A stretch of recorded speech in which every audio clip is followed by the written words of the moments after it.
That's what I also want to try it. Like, let me try it and see what I think. That's what I would want. Never once crossed my mind. They've got them open. They've got them open. So that's probably number one. That's probably number one. Big tip.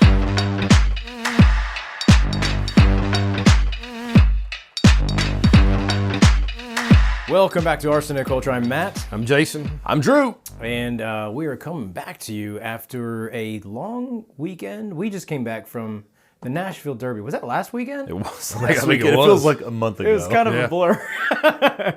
We'll have some stuff online soon. I've been inundated, so I haven't been able to process everything. But that was a blast. Had a good time. It was awesome. Appreciate you coming. Jason, you weren't there, so... I was there in spirit. Fuck you. Try to get Jason to go. But thanks for everybody from NSD. Yeah, thanks to Never Say Die for sponsoring us and that event. Pretty cool. And their $2 million purse for that race that they were sponsoring. That's crazy, cool. man. That's a lot. But yeah, we had a good time, and I lost an entire day the next day. I think I took 2 poops, and then I got on my phone and was on Instagram for like 6 hours. Took a nap, laid back down. I was just like, dude, I'm done today. So what's the opposite of pay it forward? This is like like subtracting from whatever you had. It was like the equivalent of like fall backwards. Subtract it back, baby. Yeah. So, but it was a good time. Happy to be there. Thanks again to Never Say Die. So, but I have recuperated after 7 days finally. So let's drink. Let's talk about drinking. We are going to discuss something that I think a lot of, I guess, regular people's the wrong word. No, I think beginners and seasoned professionals. Right. So when you go into a store, and a lot of stores will have their own picks there for bourbon, primarily, almost exclusively. Sometimes you'll see other stuff, but you'll see store picks for bourbon. Some of them can be great, some of them not so great. It's really hard to tell, though, if you don't have a frame of reference. And it would suck if you're traveling or if you're visiting family or something and you go into a store and you pass on something because you did not know that it was, worth its weight in gold. Sure. So maybe we can kind of outline, give people a little advice on what to look out for when it comes to a store pick. And Jason, you've bought a lot of store picks. I have. Drew's brought some store picks with us, so we're going to be trying some different things. But start out. So tell me, for the layman, what is a store pick? So essentially, a store pick is like a limited edition. So it's a single barrel limited edition. Most of the time, single barrel. Sometimes they can be blends. So if you were to buy a Woodford store pick, that would be a blend. So they're going to take 3 barrels and blend it together, get their taste. But most of them, like you've got here, Drew, so you got an Elijah Craig single barrel proof pick and a 1792 single barrel. So that's one single barrel that's picked by that store or that entity. So essentially, again, limited edition. So if you think of a limited edition run nowadays, like if you do Four Roses just released theirs, right? There's probably over 10,000 bottles. Yeah. On a single barrel as a limited edition, you're probably looking sub 250 guaranteed. It's usually going to be limited to just one barrel. Correct. More often than not. Correct. 99% of the time. Right. 98. Yeah. But in that, you're looking at 250 bottles max usually. A lot of them are running 50 to 150 bottles. So, I mean, it's very, very limited. Right. So that's what they are. Single barrel, just of that. Now, go ahead. Do you have a question? No, I think this is a good conversation for somebody like me because I think out of the 3 of us here, and when it comes to bourbon, like you're probably got the most into it and, experience with it. Yeah. Matt, you're second, and then I'm sort of like tertiary. Sure. We're using that word again. But I think this is a good conversation. I don't know. You got 2 single barrel picks. That's probably 2 more than Matt's got. That's more than... But this is a good conversation for people like me because, for sure. When my brother, I think, told me about these and because it was his accounts. But this is a good conversation to have because for people who are just like, oh, I'm interested in bourbon, but I don't know all of the ins and outs. And if I see a barrel pick at a store, like a store pick, what do I need to look for? Are you going to waste your money or is it going to be worth it? Correct, exactly. Well, and I do know, I think I do know what to look for, but I've still wasted some money on some picks, right? Oh, I'm sure. You're not 100%. You're not batting 1,000, right? So what I look for, though, when I go in there is, do they have tasty notes, first off? Okay. That's the first thing I look at. If they have like a little sign up of tasty notes. Not that I believe everything, but it's a good start. It's like they put some time and effort into making this something worthwhile. Unless they just printed off some website. That's true too. It says Chat GPT at the top. Yeah, but you can usually like look at it and tell, there's M-dashes everywhere, or You can. Yeah. The next couple things I would ask, so if you're talking to the store owner, do they have a bottle open that you could try? Okay. So that's... I've never even thought about that. Well, most of them do it. So like if you go Liquor Bar now or Total Wine, they'll have an area, like a tasting area, that they'll just say, hey, ask us, we'll give you a taste. Mm-hmm. But most of your mom and pop stores will have them under the counter. Right. Now, some states, some stores might not allow that or something, but 90% of them do. And they'll just be like, especially if it's a mom and pop operation, I'm like, you can try a little taste. And even if you go First taste is free, and then you got to pay for a bottle. Hooked, Well, even if you go like a restaurant or bar, a lot of times they'll be like, hey, this pour is $20. But if you like it and want to buy a bottle, that $20 will go towards your bottle. So that's pretty cool. Yeah. That's pretty cool. So like Dark Arts here in town. So that's a distillery here. They're not making their own stuff. They have it sourced, but some of their very expensive bottles are like $600 a bottle. Right. But they might be $50 a pour. Yeah. But if you want that pour and like it, that $50 goes towards your bottle. I mean, it's pretty nice to have the option. At the very least, I agree. So other things I look for are, you can talk to the owners about this, people working. Did they have a pick team that went? Right, that goes on the pick. This is going to be my question. Yeah. Who's tasting it? So that's one thing. And honestly, even if I don't know the people tasting, I'd rather know that people actually went on a pick than like they just distillery sent them a couple samples and said, screw it. Or even worse, if they just like, oh, the master distiller picked it for you. Like, do you think the master distiller gives a shit what they don't? No. It's like, I picked all these barrels anyway. Just take they're one. probably like, this is the one we need to move. So here, you can take this one. This is today's special. yeah, special because we accidentally made too many of them, Yeah. So other things you look at, I know it's a long list, but just my mind kind of thinking like this. Yeah. Other things I look at in the store is, are there a lot of store picks there? If that's a plus for me. Right. I like to see a lot of store picks. It shows me that they're vested in that process. Right. Somebody in that area wants to do store picks. They might be the ones that want to do it, or somebody in their pick team. Right. But if I walk in and see 10 store picks, I'm probably more inclined to buy one or try one than I am if I walk in and see one. Okay. Because a lot of times, especially if it's a place you're not familiar with. That's right. A lot of times too, if you're doing a lot of barrel picks, you might have a better opportunity. Like through the distributor you're going, they might give you better barrels when you get there, the distillery, because you have a little more clout. Yeah. But if it's just like me and you do one barrel pick and that's it, we might get the 3 reject barrels to try that Drew's pick team went on. It's like, we don't like these. Yeah. You know what I mean? Exactly, yeah. So that's something I look at. So when it comes to just, let's back up to the beginning for just a second. Yeah. The whole concept of a store pick. It's essentially, it's a barrel pick. Same idea. The Single store's barrel going and picking a barrel more or less. But why a store? It's a legal thing, right? Like, well, no, I think entities like me and you could do a barrel pick. But we'd have to go through a store, wouldn't we? You do through in most cases. Right. But if you go to like some of these NDPs, yeah.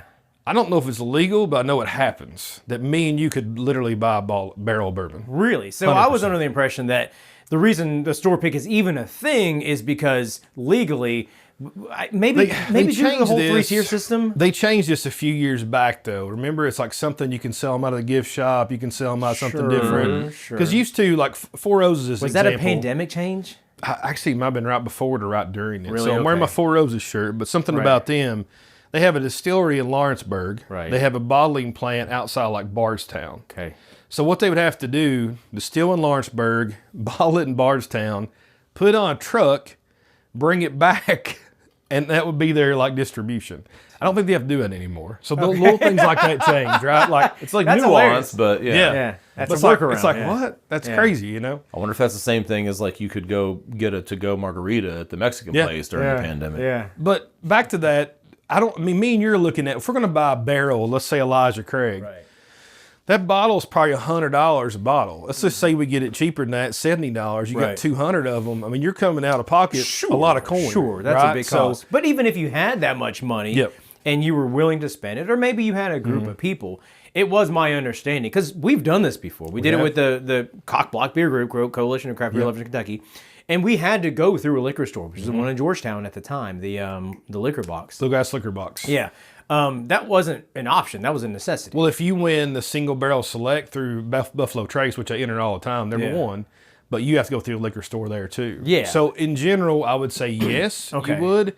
But I you're do think saying there's exceptions. there are scenarios to where I don't want to name the places you can do that, just in case it's not legal. But, whatever. Well, that's kind of where I was going with that. That's why the store picks are more or less even a thing, because there is some sort of legality. There is some sort of, I think it's a money thing, control thing with the distributors as well. I think it came from the 3-tier system, just to kind of keep control with the distributing bodies and the retailers and stuff like that. So tell me about like some of the distilleries, because you can get a store pick could be from anywhere. True. Theoretically speaking. True. But there are some that you're going to see, and overall it might just be immediate buy. And there might be some to where you're like, probably a good idea to do a little more homework on it to see if it's any good. So we're going to start with one from our friends. Okay. So this is the Mashup from Nashville Barrel Company, Mashup podcast. Yeah. They did one through Nashville Barrel Company. Yeah, redo that sentence. Yeah. So this is from the Mashup, the podcast. So our friends Anthony, Kenny, and Steven. Yeah. They did 3 barrel picks. Okay. I think Kenny actually did them. That's through Nashville Barrel Company down there. So what they did, Nashville Barrel Company ships them themselves. They'll ship them out. Okay. So that's they how do the get store these. pick there, and then they will distribute the bottles for them. Correct. But Kenny, for example, had to go down there in this pick 'em specific case and pick it out. That's Gotcha. right. Okay. That's right. Okay. Went with a group. But what was your other question? I got off track.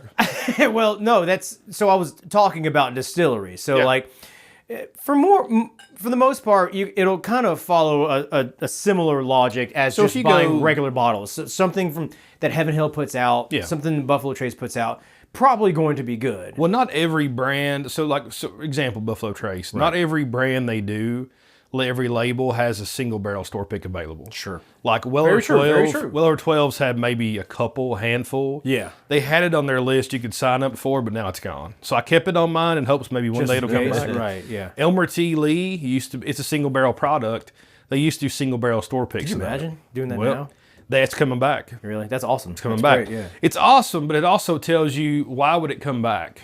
Yeah, well, and this is what we've addressed in previous episodes, is that it's like you said, we're in a glut. Bourbon is it's not what it used to be. Same with the canners you'll see floating around here and stuff about that. Another episode. But so what I'm different distilleries, different things. Well, so like let me give you an example that you can expound on. I can do this. There's one distillery in particular that has a very nuanced way of doing their picking process, and that's Woodford Reserve. We've talked about this a little bit in the past, but if somebody were to go to Woodford Reserve and do a store pick, Woodford Reserve they're a very mass market, distillery. They make a ton of product. Yeah. From the layman's perspective, you might think, oh, okay, that's a reputable brand. Store pick might be good. Tell me about their actual picking process. So I've never been on a store pick, but I know a lot of people that have. Right. I've been on the tour, got to taste a lot of things there. So what they do, they're going to bring you out X amount of barrels, probably 3 to 5. Okay. You'll try them. I think you get to try them at cast strength first. You do, because I've been on one. Okay. But the problem with that is, he says he's tertiary. I am, because I don't know shit about what I was tasting. You're good though. So let's say you're trying a Woodford product, a Brown-Forman product at 130 proof. Well, essentially that's King of Kentucky. I mean, it's going to be great. Right. Most of the times there might be something you don't love. Yeah. But they're going to take King of Kentucky. I know it's not really King of Kentucky. Yeah. Take that and proof it down to 90. Right. And so you're like, what the hell is this? Not only proofing it down, you're going to blend it with 2 other barrels. You're going to get 3 total and do a blend. It almost renders the entire process beforehand obsolete. Why would you even do one? At a place like Woodford. Yeah, so that's I think it's a cool experience. Yeah, you could go on that barrel pick. And it's a but beautiful it's more campus. Of like, if I go in a store and they're like, oh, we got a Woodford pick, I'm like, cool. I just walk on. Yeah. I mean, so it's that's not, my question. There's no reason for me to buy a Woodford pick. Exactly. That's my question. Like, and the thing is, maybe it is. It turns out to be something maybe great. Maybe it is better. But you don't really have that kind of recognition beforehand of what you're getting. Correct. If you send in a group of de facto experts that could pick, out the best barrel in the entire warehouse, they're not going to get it at Woodford Reserve. Well, they're still only going to get to pick between like 3 or 5 or whatever. Yeah. But still, it's the whole process. It kind of limits their potential. Oh, for sure. If they by would default. And I've heard many, many other people say this, but if they would do barrel strength picks, people be lined up at the door. Oh, game changer. I'd be sending an email every week like, please God, let me do a barrel pick. How does that compare with some of the other distilleries? So Buffalo Trace, me and Drew were talking about this too. So you'll go there and you'll get to try their products. I've been on one or two of those. Right. You'll get to try their product at barrel strength if you like. Then they'll proof it down. They'll show you like, they'll have it proofed down for you or have a little water in there. Right. So whatever you're picking, if you're picking a, Weller full proof, it's 114 proof. Yeah. If you're picking a Buffalo Trace pick, it's 90 proof. Yeah. So you get a true single barrel product. Right. And you will try it at cast strength and you will also try it at the proof down point. Okay. So you can really pick it. So from that standpoint, it's truly unique. It's a very true experience. It's unique. Yeah. So if I'm the lay person walking into a store and I see a few barrel picks there, what are the things you want to look for? I mean, you just said a Woodford product is going to be a blend, right? And it's going to be considerably lower. What are some of the other things that somebody like myself, who's just sort of like, I'm in it, but I think it's a great question. I think going into it, though, even me, I'm going in blind. I don't know sometimes. Like, I can see the label, but if I'm looking at like an Old Forester pick, I might look at the location of the warehouse. I mean, I might have to Google some things like, hey, how's this one fare? Or who likes this one? Your best resource, though, is if you could actually talk to somebody that went on that store pick. That would be huge if it's possible. Or maybe the owner's there that could talk to you a little bit about it. Is it considered a red flag if the owner did not go on the store pick, or is that a normal thing too? I don't think so. I mean, you'll have some owners that don't drink, Sure. That's fine as long as you have 5 guys going that do, or girls, whatever. But that's what I'd also want to try it. Like let me try it and see what I think. Right. That's what I would want. Never once crossed my mind. They've got them open. They've got them open. So that's probably number one. Big tip. Pro tip. Now you look at it. So do mom and pop stores have better picks, or do the big box stores have better picks? Right. I don't know the answer to that. I don't think there's a clear answer. I think in general you're going to have more variance on your mom and pop stores, depending on who's on the pick. Okay. Your big box stores are probably going to take things closer to the profile. So like if you go in a Buffalo Trace, it's like caramel, sweet, oak. That's the 3 things you get. That's what they're looking for. Right. They're not looking for spice. Yeah. They're not looking for anything other tasty note.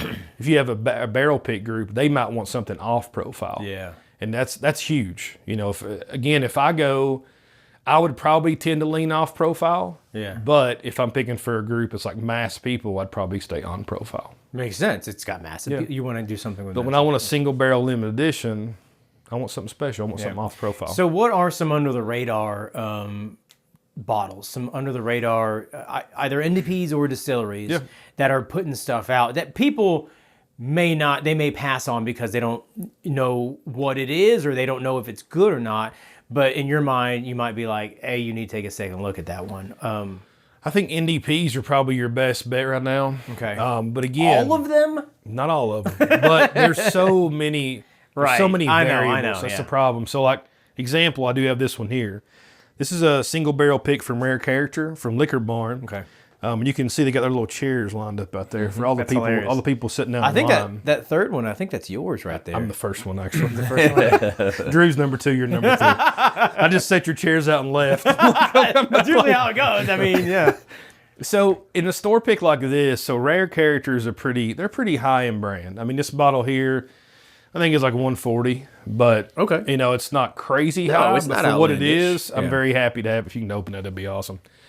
So that's good luck with that wax. That's stuff I'm looking for, but like again on Rare Character, I have to look that up. So they have a code on there. It says KOA, the first 3 letters. Okay. I have to go online and figure out what in the hell recipe that is, what mash bill that is. Okay. Who made it? So that's their own proprietary system, kind of like Four Roses when they do their. But if you go to other NDPs, they might be able to tell you what it is exactly. They might not have signed an NDA, so they can say this is Barton, this is Heaven Hill, this is MGP. Right. So those people might be able to tell you, but some can't.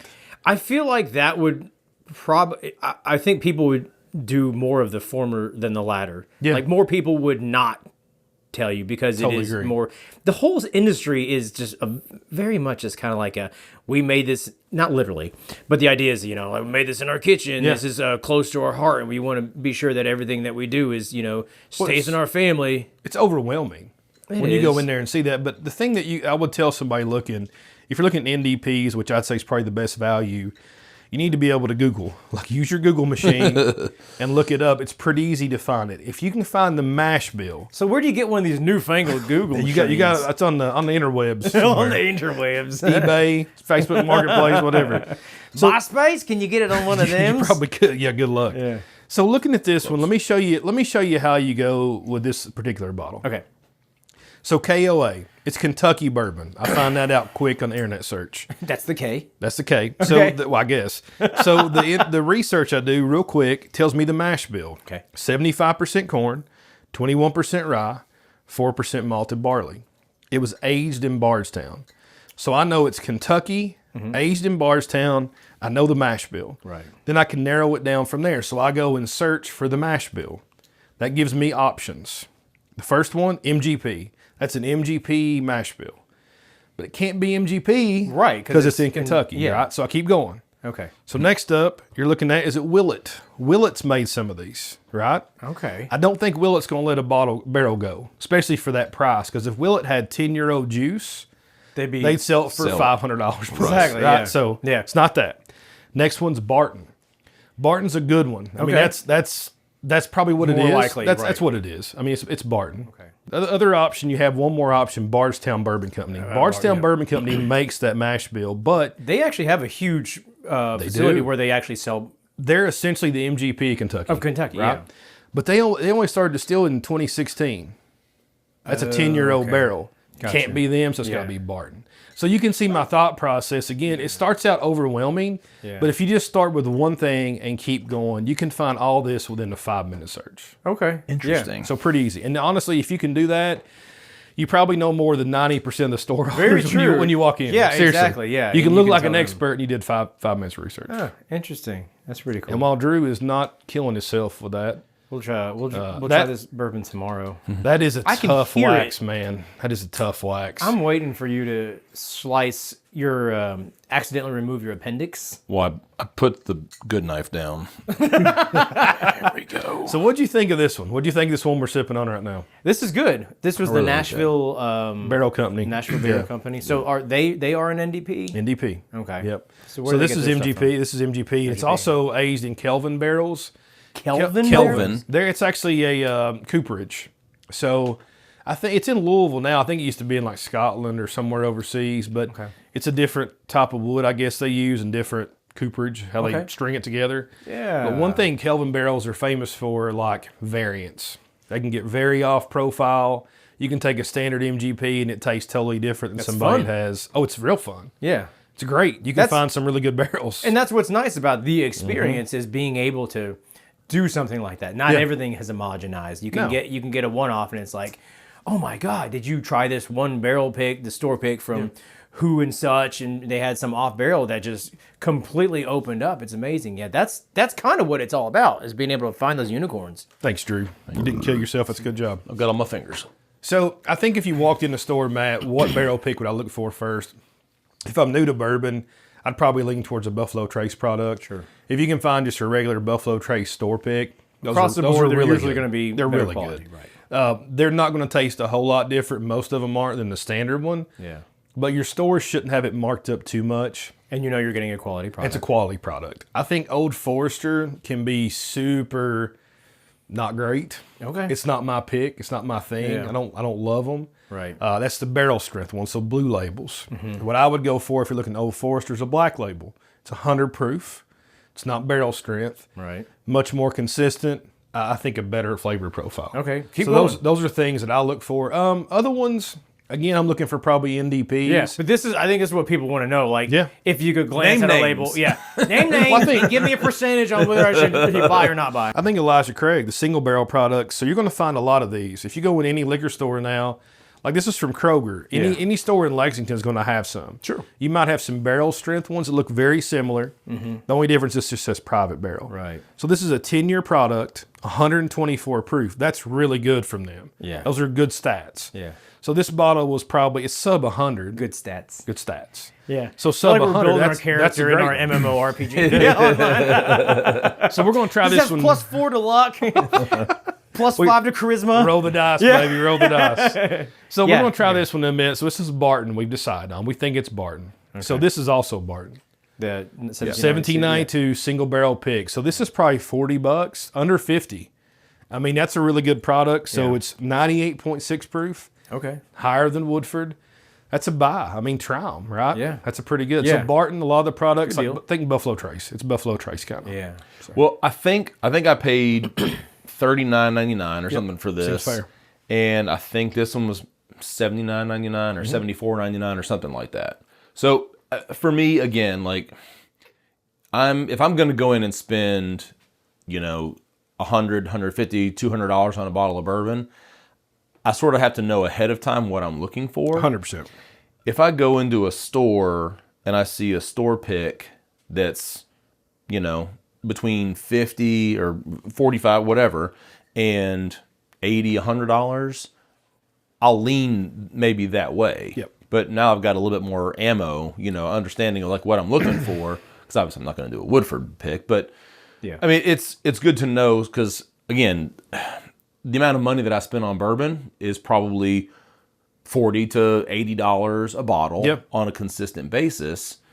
I want to be able to find something that I like a little bit higher proof. My wife likes something that's 95, 100. Sure. But that's good information to have because I feel like I'm the lay person that this is specifically for, I wish I could give you just clear-cut answers, but I mean, I'm not the expert in bourbon. Well, there but aren't clear-cut answers there are. either. I'm like a lawyer, right? It's like it depends. It depends because I want to know information. I want to know those questions. I want to talk to the store owner or the manager there.